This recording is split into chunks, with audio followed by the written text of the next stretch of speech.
Som do Berrante tocando e mais um podcast Boi na Linha no ar. Agora o nosso episódio número 2, que hoje nós vamos falar sobre um assunto muito importante para a sociedade, não só de agora, mas para as futuras gerações que vão ter que trabalhar esse assunto. Por favor, antes da gente entrar nesse assunto, eu queria que a minha convidada se apresentasse. Por favor, Maria. Bom, meu nome é Maria Paula, eu tenho 27 anos, eu sou jornalista, fotógrafa, modelo, trabalho toda nessa área artística aí da mídia, da publicidade. Eu sou cadeirante, primeiramente, né? E eu sou cadeirante desde os 13, 14 anos, mais ou menos, mas desde os 3 anos de idade eu tenho uma dificuldade locomotora, por uma doença que nunca foi concluído o diagnóstico. Então, até hoje não se sabe o que aconteceu, né, o motivo de ter me acometido essa doença. Mas eu tenho uma atrofia leve de mãos e pés, o que dificulta a minha locomoção.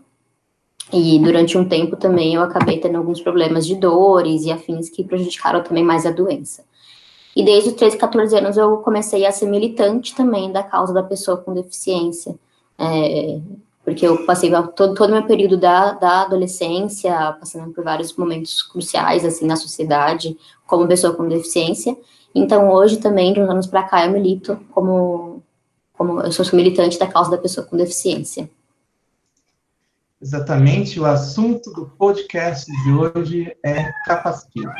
Mas vocês sabem que antes da gente entrar no assunto a fundo, a gente tem sempre aquele ping-pong para a gente se identificar mais com eles também. Então, Maria, eu vou fazer um ping-pong rapidinho com você, tudo bem? Ok, combinado. Vamos lá. Algum filme? Um filme? Deixa eu pensar. Eu gosto de muitos filmes, eu acompanho bastante, mas eu gosto muito de filmes psicológicos que envolvem essa questão. E um que eu gosto muito é Precisamos Falar sobre Kevin. Precisamos falar sobre Kevin.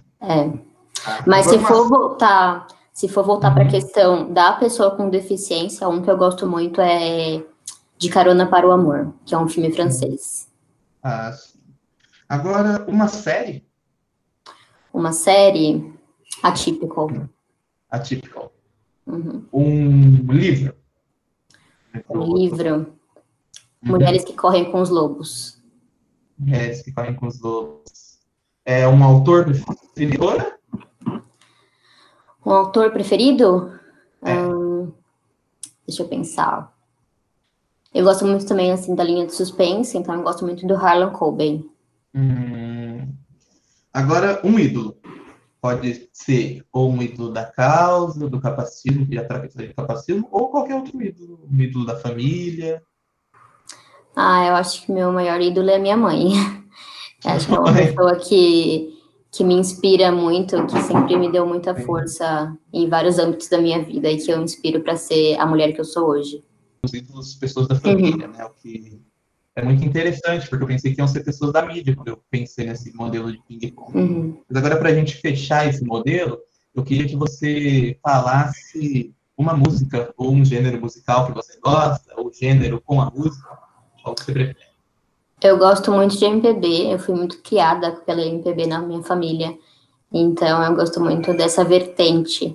E uma música que vai ser um clichê, né? Acho que muitas Marias devem falar isso, mas é Maria Maria, né? Do Milton Nascimento.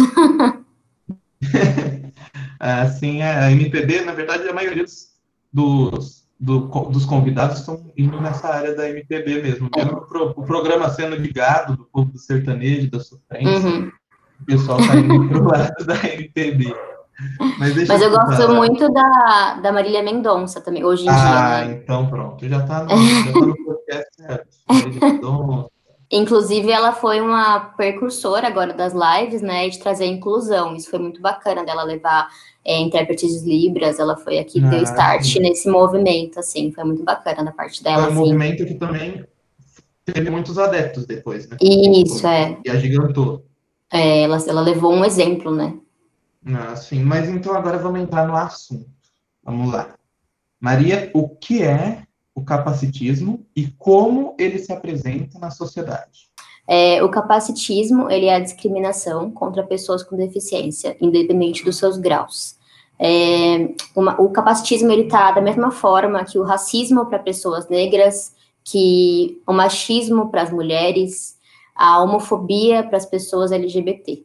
Então, é uma forma de preconceito que hoje se tem um nome, né?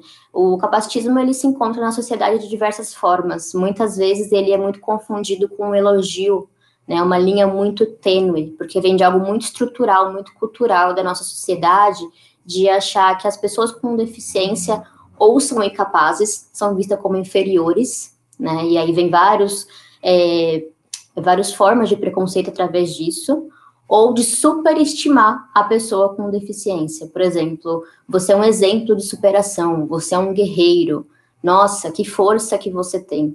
Isso é uma forma de superestimar, colocar como um super-herói, sendo que não, nós somos pessoas que estamos dentro da sociedade, temos nossas capacidades e incapacidades, como todo ser humano tem, né, cada um com as suas conquistas, com seus trabalhos, cada um tem uma vida diferente, uma história, né? Porque somos todos humanos. Então, não humaniza a pessoa com deficiência. Sempre colocam como inferior ou supervalorizando essa pessoa, o que atrapalha muito dela estar inclusa na sociedade e transforma muitas palavras, muitas frases, muitos comportamentos em capacitismo, que chega a ser uma discriminação. Agora que a gente já entendeu a base do que é o capacitismo, de como ele está estruturado na sociedade, na visão, nos olhares das pessoas, nas atitudes, nas falas.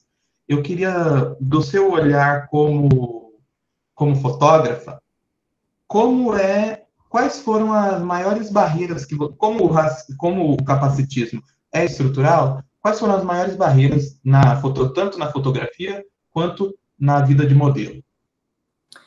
As maiores dificuldades são justamente essa, né, que a gente mesmo dentro do ambiente de trabalho, um ambiente que nós deveríamos ser vistos como qualquer colega de profissão, ainda há aquele olhar de inferior, aquele olhar de incapaz que colocam, né, quando fala-se que é uma fotógrafa cadeirante, uma fotógrafa com deficiência, as pessoas já olham como isso é possível? Né? Não normalizam nossos corpos, as nossas capacidades, né, como qualquer pessoa. Então, eu recebia muitas dúvidas da minha capacidade, né, no meio fotográfico, entre colegas, entre pessoas. Ou tinha aquela supervalorização, né? Nossa, ela é um exemplo, você tem que seguir ela como exemplo. Sendo que, sim, eu sou uma ótima profissional, muito obrigada. Porém, não é só pela minha deficiência, né? Isso não é tudo que eu sou. É uma parte de quem eu sou. Então, eu recebia também muitos comentários, às vezes dava entrevistas, né, e sempre naquela reportagem é uma fotógrafa que superou as limitações, que é um exemplo de superação hoje no mercado fotográfico, sabe, sendo que eu quero ser reconhecida pelo meu trabalho, por ser protagonista da minha própria vida, né, pelas minhas conquistas como uma pessoa, não necessariamente por ser uma pessoa com deficiência, porque assim como vários fotógrafos, eu também estou lutando por um espaço, pelo meu trabalho, buscando a minha arte, indo atrás disso. No meio, como modelo, também foi muito essas barreiras, né? Elas são sempre muito iguais, digamos assim, porque cada lugar tem ainda esse olhar, né? Esse viés cultural, né? De achar que um corpo que não é normativo, né? Perante a sociedade, é um corpo incapaz, é um corpo que não vai dar conta, e se ele dá conta, fica aquele uau, né? Porque as pessoas não esperam que a gente dê conta, que a gente seja capaz, que nós estejamos nesses espaços. Então, também no mercado fotográfico, além de me verem dessa forma, ainda tem a questão do espaço também, que não é ofertado, né, no mercado como modelo, né, que eu digo. Como modelo não tem esse viés que me é ofertado, esse espaço que me é ofertado, porque a mídia não está preparada ainda para realmente abrir mercado para as pessoas com deficiência, para corpos diferentes, né? Já é muito difícil se ver negros, já é muito difícil se ver pessoas LGBT, mulheres plus size no mercado. Então, o corpo com deficiência também é um corpo que eles ainda meio que querem colocar no cantinho, que eles não querem colocar, ou se eles colocam aquela cota de diversidade, né? Que a gente fala que muitas marcas, infelizmente, usam realmente para ganhar dinheiro. Infelizmente, ainda porque a sociedade está pedindo, está vendo, né? E muitas vezes quando vai por trás das coisas, não tá uma coisa muito bem feita. Eu, por exemplo, já cheguei a fazer um comercial, foi esse ano, inclusive, mas Acabei nem divulgando, de tão frustrada que eu fiquei em relação a isso, porque parecia tudo lindo, maravilhoso, só que por trás das câmeras foi tudo errado, sabe? Era um local inacessível, ou seja, eles queriam falar sobre diversidade sem acessibilizar um local, era uma equipe que não estava pronta para saber dirigir uma pessoa com deficiência, e nem aberta para entender o corpo, né? Então era realmente assim para cumprir aquela cota que o mercado publicitário começou a exigir, né? E o público começou a querer ver. Então, infelizmente, ainda rola muito isso, ainda acontece muito isso, de não estarem prontos, de querer só colocar ali na embalagem, digamos assim, né? Ali na primeira página, para mais atrás, quando você vai olhar, é uma coisa assim que não é realmente pensando de fato na inclusão, pensando de fato em representatividade, na importância disso tudo para a cultura, para as pessoas, né? Então a gente ainda vê muito isso, infelizmente, né? Esse capacitismo de não prepararem locais, de não pensarem em inclusão e ainda terem esses olhares, esses viés que são totalmente discriminatórios e culturais da falta de inclusão mesmo, né, na sociedade. A sociedade, então eu posso falar que a sociedade, ela é uma, como nós hoje temos o movimento que eles chamam nos Estados Unidos do novo movimento capitalista, que envolve diversidade, meio ambiente e também classe social. A gente pode falar que aqui e em qualquer lugar, na verdade, se a gente tratar a pessoa com deficiência, no caso nós temos uma inclusão mascarada só para inglês ver, não é uma inclusão real. É isso? É isso. Estou entendendo mesmo. Existem lugares, existem espaços que realmente estão abertos a entender, a compreender esses viés, né? De querem realmente trazer isso para dentro de empresas, para dentro de um mercado, mas a gente fala que ainda é algo muito escasso, é algo que a gente tem que batalhar muito para abrir esse caminho, para abrir caminho para outros. Quando a gente fala assim, a gente abre uma porta para um e depois vai abrindo para outros aos poucos chegarem e vindo junto, né? Ainda é uma conquista muito lenta, muito devagar. É difícil você ver no ambiente de trabalho, por exemplo, mais de uma pessoa com deficiência, né? Seja o ambiente de trabalho que for, seja o mercado fotográfico, seja o mercado publicitário, seja a fotografia, ou mesmo dentro de empresas, assim, digamos assim, comuns mesmo, dentro de um escritório jurídico, dentro de um comércio, dificilmente você vê mais de um funcionário com deficiência, infelizmente. Então, realmente, ainda é muito poucos locais que pensam de fato, né? E quando pensam, muitas vezes ainda acabam nessa questão capitalista mesmo. O problema talvez seja que, assim como o racismo está tão estruturado, né, que as pessoas não percebem também. E aí nós precisamos, é como no mito da caverna de Platão, a gente precisa que aquele que conseguiu enxergar que está errado volte e tente com muito custo convencer a gente para a gente sair dessa caverna onde a gente estava e enxergar o que realmente está acontecendo. É uma desconstrução diária, eu falo, né?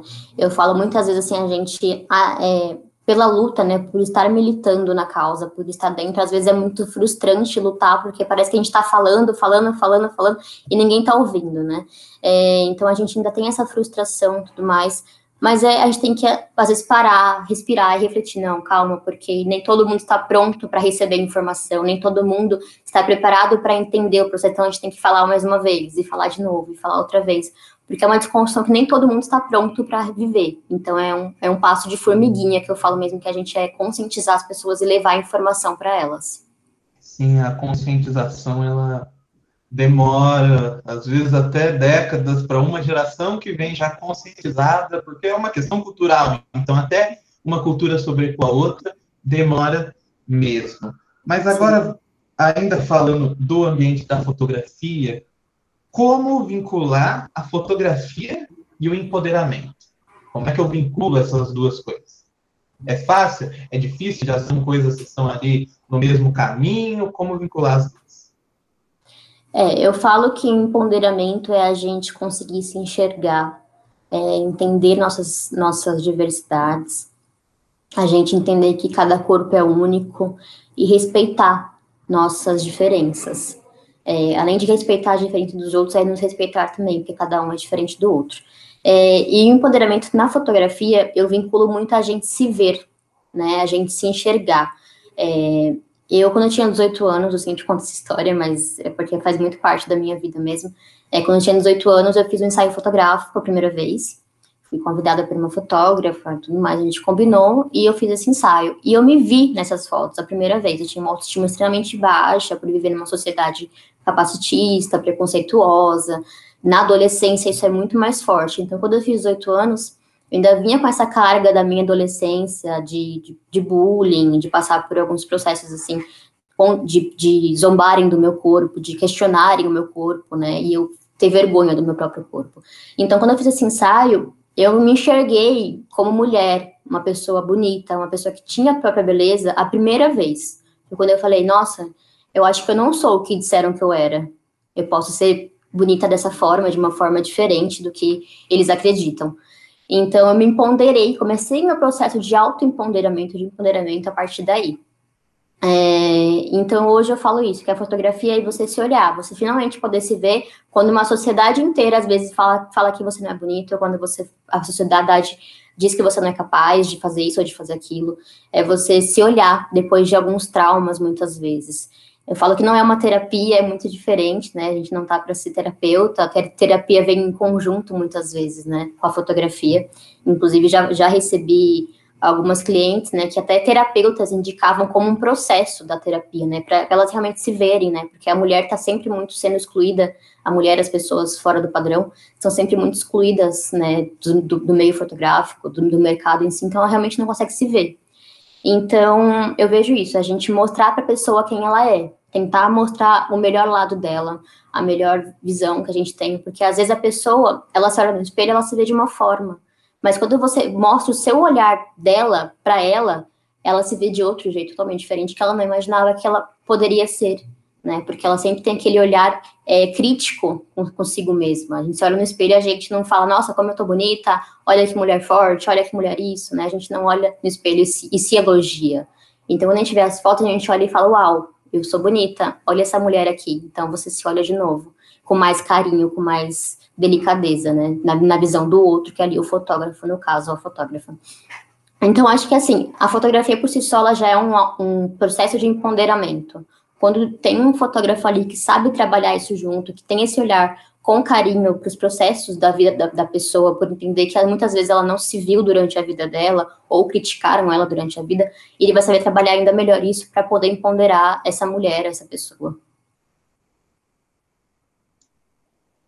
Assim, e, inclusive, né, não só para um processo de empoderamento que não acontece só também acontece esse empoderamento com pessoas que também são fora do padrão, que é o padrão social, né? Não um padrão, não existe um padrão, mas esse padrão que a sociedade afirma ter, infelizmente geram problemas até de saúde mental nas pessoas que são excluídas por causa da aparência, ou até por questões que nós iremos tratar aqui também, gordofobia, aí geram uma série de problemas psicológicos e a fotografia, até o autorretrato, eles ajudam a você começar a trabalhar isso junto com a terapia, eles vão dando uma sustentação para que você consiga realmente seguir e superar essa fase que a gente nota que é só o olhar da sociedade, para a gente também conseguir se avaliar, uma autoavaliação para que a gente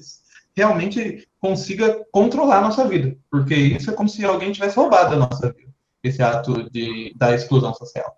Esse controle da vida também é levado através da fotografia, como você bem falou. Eu vou falar uma frase que você disse no IGTV.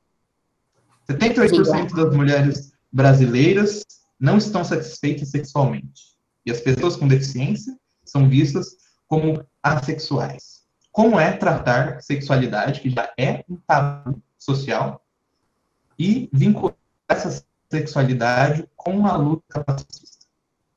Anticapacitista, na verdade, né? Bom, que nem você falou, como você mesmo falou, o sexo já é um tabu na sociedade, já é algo que, principalmente visto pela mulher, né? Eu, como mulher, falar sobre sexo, falar sobre isso, ainda é um tabu ainda maior, porque para homem, a liberdade sexual já existe há muito tempo, para a mulher ela veio de forma recente e mesmo assim ainda é criticada. Então, para a pessoa com deficiência, isso vai num outro viés ainda maior. Por quê? Porque a pessoa com deficiência ela é realmente vista como uma pessoa assexual ou assexuada, porque as pessoas meio que infantilizam a pessoa com deficiência. Se não infantilizam, colocam nesse viés de superestimar, né? Que vira um herói, vira um símbolo, né? E um símbolo, geralmente, como os anjos, são assexuados, né? Então, as pessoas acreditam que aquela pessoa não é capaz de ter malícia, digamos assim, que não é capaz de ter tesão, de ter desejos, né? Que realmente existem, como para todo mundo existe.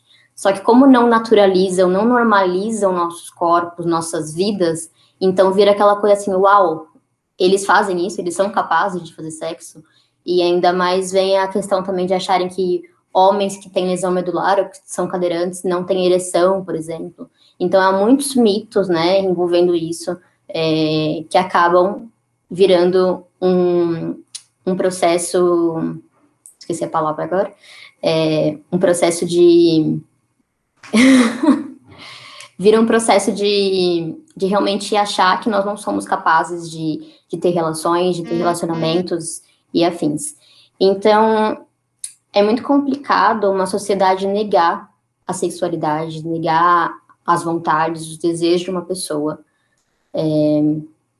sendo que cada um realmente tem a sua vida, tem os seus comportamentos, tem as suas vontades, e não é porque estamos com uma deficiência, temos uma deficiência, que nossa vida acabou, que nossa vida parou, que nós estamos sempre infelizes, não somos capazes de estar com alguém, que não queremos continuar a vida, que não queremos encontrar uma pessoa, ou ter filhos, construir uma família, coisas que as pessoas acham que nós não seremos capazes, não conseguiríamos, né?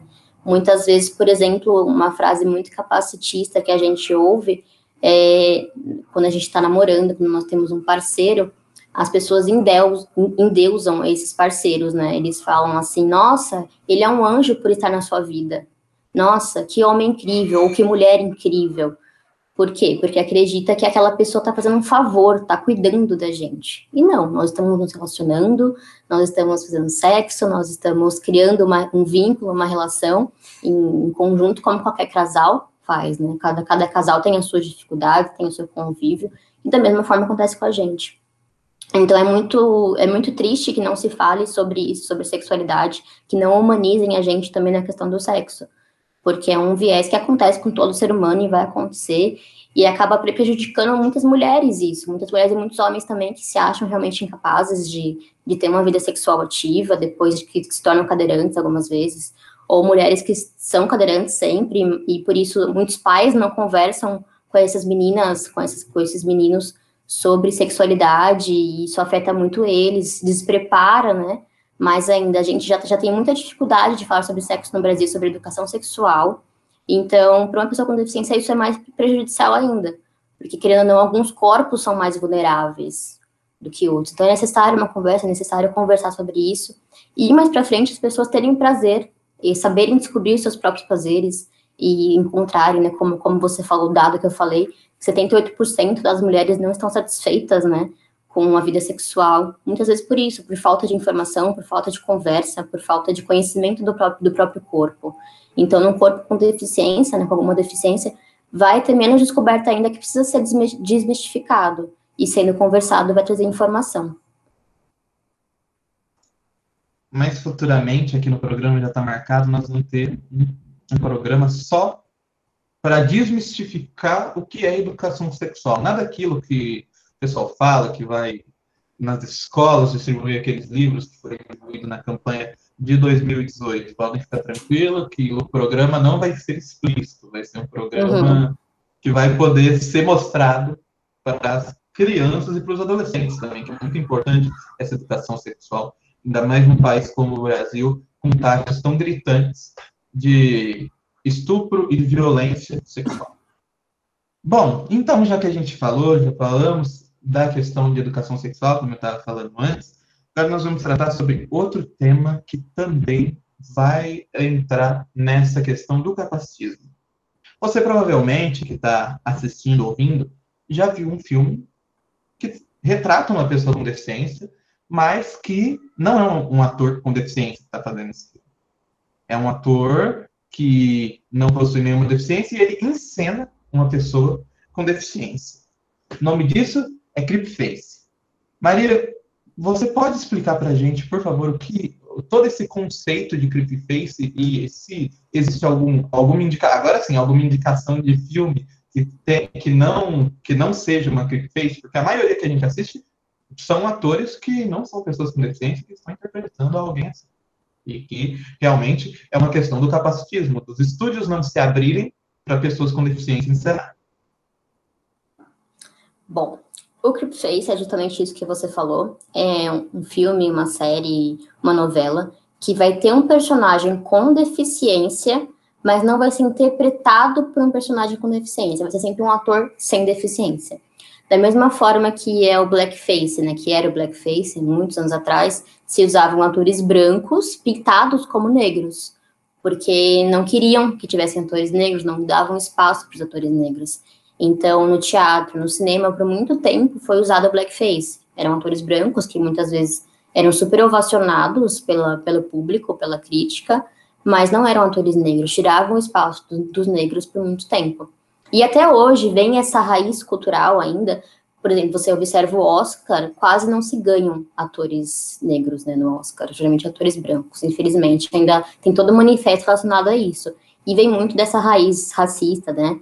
E o Creepface vem junto com isso, né? Vem também de uma discriminação. Vem de não quererem trazer corpos reais, corpos, né? Não querem preparar os atores, não querem trazer, né, capacitações. Eles sempre usam essa desculpa, não temos atores capacitados, não temos atores que são profissionais ou que fazem aula disso, aula de aquilo, né? Mas não abrem espaço pra gente, não abrem aulas de teatro no Brasil, eu posso falar no Brasil porque eu moro aqui, quase não, nenhuma escola é preparada para receber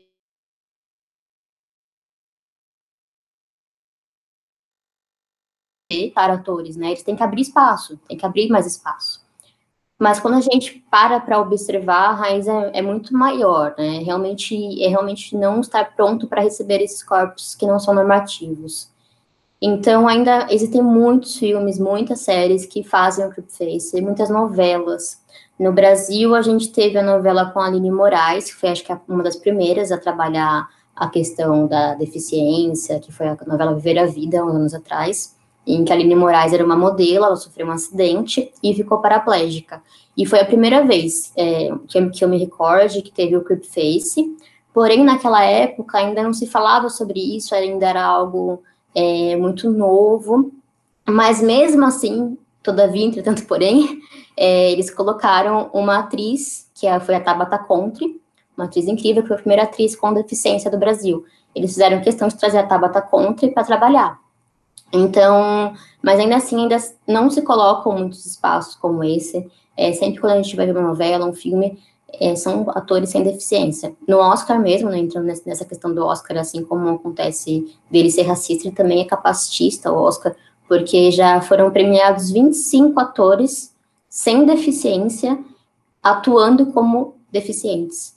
Ou seja, foram 25 Oscars que poderiam ser de atores com deficiência, porque eles estavam falando de nós, mas não tinha a gente ali, eram sempre atores que não tinham deficiência e muitas vezes nem tinham noção da nossa realidade, nem tinham inclusão de fato, não existia nem sequer alguém que eles tivessem realmente um contato ali para fazer uma consultoria, para entender toda a realidade, muitas vezes. Então é muito triste a gente não ter essa abertura, porque o mercado de trabalho para pessoa com deficiência já é muito escasso, já é uma luta muito grande, tá? No mercado de trabalho, de ter espaço, de ter voz. Então, no mercado audiovisual, no mercado cinematográfico, isso é ainda pior, porque eles sempre, muitas vezes, estigmatizam justamente por não colocarem pessoas como nós. Então, cria-se papéis que não são reais de fato, ou que são capacitistas, que trazem comentários, que trazem personagens que trazem uma visão totalmente errônea da realidade, né, da nossa vivência. Então, isso vai criando uma problemática cada vez maior, além de tirar o espaço, além de quererem colocar pessoas sem deficiência, sem deficiência nos papéis, eles ainda também colocam pessoas sem deficiência que não têm a visão da inclusão de fato, que vai prejudicar toda uma informação que vai ser levada para o público. Então, além de ter o papel de tirar esses espaços, ele ainda tem o papel de comunicadores, que erram completamente. E isso é muito triste, porque vai levando toda uma bola de neve que vai sendo criada. Então, o Creepface é isso, e é uma coisa que a gente é muito nova aqui no Brasil, realmente, provavelmente, quem vai ouvir, provavelmente não conhece mesmo, poucas pessoas estão conhecendo agora, algumas pessoas, eu mesma conheci há pouco tempo, antes de falar sobre isso, mas lá fora do país já está vindo um movimento bem grande, inclusive do New York Times chegou a fazer uma reportagem super completa sobre a questão, porque eles estão realmente fazendo muita manifestação, lá a militância é muito ativa, né, de PCD, de pessoa com deficiência, então eles estão muito ativos lá em relação a esse tema. E uma coisa que nessa reportagem falou, e também é um fato, né, que eu falei já também durante alguns debates que eu tive em relação a isso, é que além de tirarem nossos espaços, né, por sermos pessoas com deficiência e atores, tirarem nossos personagens, digamos assim, eles ainda também não nos abrem outros papéis, porque a gente não precisa só interpretar a pessoa com deficiência, a gente pode interpretar uma mocinha, um vilão, um bandido, sabe, qualquer coisa, assim, que está no nosso viés, que nós nos formamos para isso, mas não colocam nem para esses papéis, nem pequenos personagens. Então, ainda é um momento que a gente está começando a lutar para falar sobre isso. Porque a gente veio lutando muito para falar sobre representatividade, para colocar em papéis, para falarem mais disso. A gente começou a conquistar, mas agora é hora de falar disso. Beleza, colocaram os personagens, mas cadê as pessoas de fato que deveriam estar ali? Então a gente está começando a lutar agora por isso. Bom, antes da gente ir já para os finalmente da entrevista, eu só queria dar 2 fatores tristes envolvendo a área do direito, da área que eu estudo. Até 2002, o Código Civil brasileiro considerava as pessoas com deficiência incapazes de agir juridicamente. Após o estatuto, após um grande trabalho internacional e depois internacional na Câmara dos Deputados, foi que as pessoas com deficiência começaram a ter realmente seus direitos garantidos. Mas um fator ainda mais triste é na questão dos advogados com deficiência visual. O Conselho Nacional de Justiça, que é o órgão que solta resoluções, desde 2009, nós temos as petições online, para que não se peticione em papel. E o Conselho Nacional de Justiça, primeiro, não tinha deixado o site do PJE com auxílio para as pessoas com deficiência visual. Não existia nenhuma acessibilidade. Aí, o CNJ, em 2000, a partir do ministro Ricardo Lewandowski, com uma liminar, fez com que a advogada Débora Prates, do Rio de Janeiro, conseguisse peticionar em papel. Mas o CNJ fez o quê? Falou que ele daria garantias que terceiros iriam ajudar esses advogados. O problema é, agora na pandemia, essa resolução ainda perdura. Como esses terceiros entraram nas casas dos advogados para peticionar? Felizmente, o CNJ, falei que era uma notícia triste, o CNJ não se posicionou sobre isso, o CNJ falou que não irá tratar esse assunto, então você já tem mais uma exclusão do mercado de trabalho, que é o mercado de advocacia para os deficientes visuais. Fica a nota, CNJ, Brasil, para vocês verem que realmente essa questão de inclusão não está sendo levada a sério nesse nosso país. E falando de país, Maria, para você tem a possibilidade de existir um país inclusivo? Bom, o único país que eu viajei para fora foi o Chile, então eu não posso falar muito sobre vivências em outros países. Aqui no Brasil, eu confesso que eu não tenho esperança enquanto eu estiver viva. Eu acho que vai ser uma colheita que a gente vai ter muito lá na frente, e eu torço muito por isso, torço para que talvez filhos, netos de outras pessoas consigam ter essa acessibilidade, que tenham um mundo mais inclusivo, com uma visão mais humana em relação às pessoas, de todos os tipos de corpos. Inclusive de estrutura também, o Brasil teria que mudar em diversos níveis para realmente ter toda uma acessibilidade, né? O país todo é muito inacessível. Quando você viaja aqui pelo país, você observa isso, você vê o despreparo, né? Tanto dentro de locais turísticos, quanto muito em hotéis também, não tem equipe preparada para receber pessoa com deficiência. São pouquíssimos, eu posso até te contar nos dedos, assim, quais eu já conheci, quais eu vejo que são acessíveis, e são muito poucos. Acessível, assim, de fato, né, com uma equipe preparada também, porque não basta só colocar um banheiro acessível, uma rampa, né, tem que ter também uma equipe preparada, né, tem que ter uma equipe pronta para receber essa pessoa. O que eu já vi, já conheci, né, de países, já conheci, assim, né, por ouvir de amigas que já viajaram, por ler sobre, o Canadá é muito acessível, dizem que ele é muito inclusivo para receber diversas pessoas. Muitas amigas minhas que já foram para lá, pessoas que eu conheço que já foram para lá, falam que não existe esse olhar capacitista que a gente encontra na rua. O mercado de trabalho é muito mais preparado, tem vários âmbitos que são muito prontos, né, mais inclusivos do que aqui no Brasil, por exemplo. Então, eu acredito que sim, eu acho que se realmente o Canadá for essa visão que realmente me trazem, né, for realmente como de fato me contam, eu acho que ele é um país muito inclusivo, mas com certeza quando a gente vive, talvez a gente encontre um problema ou outro, mas eu acho que vai existir sim um país muito mais inclusivo, muito mais preparado. Eu estava assistindo um documentário sobre a luta de inclusão nos Estados Unidos, né? A militância PCD lá fora. E a luta lá fora, né, na América do Norte, ela vem muito mais tempo do que aqui. Ela vem de muitos anos. Aqui a luta mesmo, ela já existe há algum tempo, mas ela sempre foi muito solitária, né? Era um lutando aqui, outro lutando lá. Então, uma coisa não era uma união de fato, né? Era muito difícil ter essa união, até vir esse processo de rede social, de internet, que a gente foi se unindo cada vez mais, mesmo distantes. Mas lá fora, não, eles já sempre se uniram desde a década de 70. Já vinha um movimento, né, de união, teve manifestação, tiveram muitas lutas lá desde a década de 70. Então, eles acabaram conquistando as coisas um pouquinho mais cedo, algumas coisas acabaram refletindo aqui também, mas lá está um processo um pouco mais avançado. Então, acredito que lá logo deve se acontecer realmente ter uma inclusão de fato, e realmente espero. Quem sabe um dia eu mude para lá. Mas por aqui eu não vejo uma colheita tão próxima, infelizmente. Canadá, tem tantas coisas que poderiam ser parecidas com lá, mas infelizmente nós estamos no Brasil e sabemos que o processo aqui é mais devagar, não é mesmo? Não só o processo de justiça, mas o processo cultural, sempre com avanços e retrocessos ao mesmo tempo. Para se andar um para frente aqui, tem que andar 3, 4 para trás, não é 2. Não. Sim.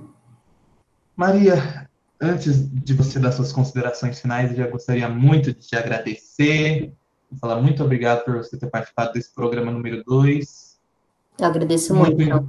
Muito importante que questões assim sejam levantadas, só no podcast, no YouTube, que será lançado, mas que a sociedade realmente comece a notar e se desconstruir como um todo. De todas as suas questões que vem trazendo há anos na sua cultura, que a sociedade consiga finalmente acordar. Então, Maria, por favor, agora suas considerações finais. Bom, a gente observa, né, por toda a nossa conversa, como a gente ainda está muito despreparado para receber o diferente. A gente tem que olhar com mais humanidade para as pessoas, de fato, né? Entender que cada um tem as suas capacidades, suas incapacidades, que todos somos humanos, cada um tem o seu espaço e merece ter o seu espaço, ter sua vida como protagonismo. E é necessário que a sociedade ofereça mais espaço também em ambientes de trabalho, em ambientes midiáticos, em publicidade, que a mídia, que a parte de comunicação leve mais informação às pessoas. Eu falo que é a informação que vai mudar o mundo, a informação. Porque a acessibilidade, ela não é só a acessibilidade física, a inclusão não é só uma coisa física, uma coisa que antes de virar físico, vem da nossa mente. As pessoas precisam primeiro alterar a mente, mudar a mentalidade, as crenças, né, em relação à pessoa com deficiência, a partir desse ponto que realmente elas vão pensar, nossa, então se eu tenho conhecimento disso, eu sei que eu preciso mudar o meu comércio, eu sei que eu preciso acessibilizar, porque eu quero receber uma pessoa com deficiência, eu quero estar pronto para receber essa pessoa. Se eu estudar com uma pessoa com deficiência, eu não vou tratar ela como diferente, eu não vou excluir ela ou não vou supervalorizar cada feito dela, né, porque ela é humana como eu. Ela só tem as suas limitações diferentes, como eu tenho, né? Então, entender essas limitações e respeitar essas limitações. Então, eu acho que é isso, a gente começar a repensar a nossa cultura, repensar os nossos olhares em relação ao outro. E conhecer, né? Sair da bolha. Por isso que a informação é importante, porque quando a gente se informa, a gente sai de uma bolha que a gente é criado, que é aquela cultura que a gente vem de berço, né? Ou no nosso círculo social. É muito importante que a gente se informe, que a gente vá atrás de furar essa bolha, para as pessoas chegarem a entender as outras vidas, as outras culturas, as outras vivências de cada um. Então, Maria, muito obrigado mesmo por esse papo, que outros papos como esse, a partir de agora, novas portas se abram para a gente discutir cada vez mais. E, obviamente, não é nossa primeira conversa, vamos conversar outras vezes. Eu espero. Foi muito legal ter você Muito aqui para obrigada. debater não, mas para ensinar a gente esse tema que, para mim mesmo, é um tema novo, que eu enxerguei há pouco tempo, quase um mês, e que eu senti a necessidade de também trazer para cá. Tá Muito bom? obrigada, Gabriel. Fiquei muito feliz pelo convite. Espero que todo mundo e você tenham ouvido, né, para se desconstruir mesmo. Eu acho que todo mundo está aqui para aprender junto. Então, que a gente se desconstrua passo a passo cada vez mais. E muito obrigada pelo espaço. Com certeza. Então, agora vocês que estão aí escutando, porque quem está assistindo, infelizmente, não vai ter esse prazer, escutem agora na voz do Milton Nascimento, Maria Maria, a música do convidado.